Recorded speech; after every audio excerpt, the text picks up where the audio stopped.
Jadi saya sendiri sejak studi di KSIS di Malaysia itu memang sangat fokus ya, dan bukan hanya fokus, sepertinya saya sudah punya kewajiban untuk membedah seluruh pemikiran Ibnu Haytham ya, untuk disampaikan kepada kaum muslimin.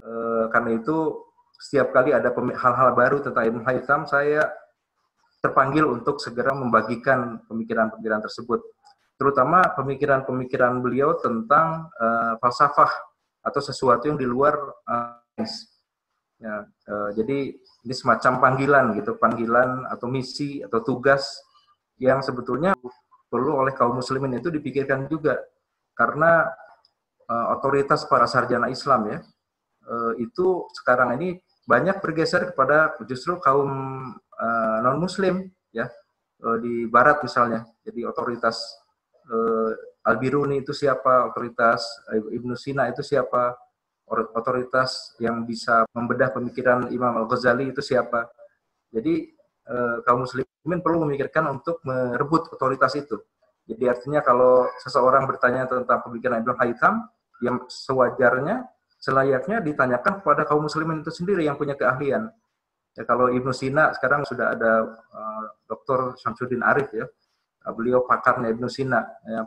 Nanti Al-Biruni itu siapa yang punya tanggung jawab, Ibnu Haytham itu siapa? Karena kalau otoritas itu direbut oleh orang yang salah, ya, dalam segi pemikiran, dalam segi akidah, itu kaum muslimin tidak akan menyadari kalau terjadi distorsi.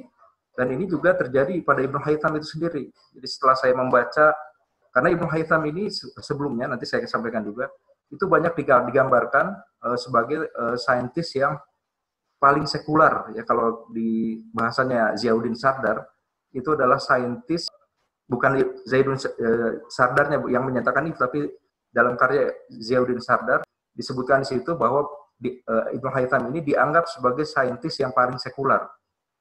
Nah, jadi beberapa bahkan menyatakan Ibnu Haytham ini memisahkan kajian metafisika dengan fisika misalnya gitu. Kemudian tidak mempedulikan perbincangan agama dan sebagainya. Tapi setelah saya baca langsung kepada sumbernya, kepada karya-karya Ibnu Haytham, banyak hal-hal atau anggapan-anggapan tersebut yang tidak tepat. Jadi ini contoh bagaimana kalau otoritas itu diambil oleh orang-orang yang punya framework yang tidak benar, itu kaum muslimin tidak akan menyadari bahwa apa yang kita baca dalam sejarah itu tidak sepenuhnya tepat. Nah itu sedikit pengantar.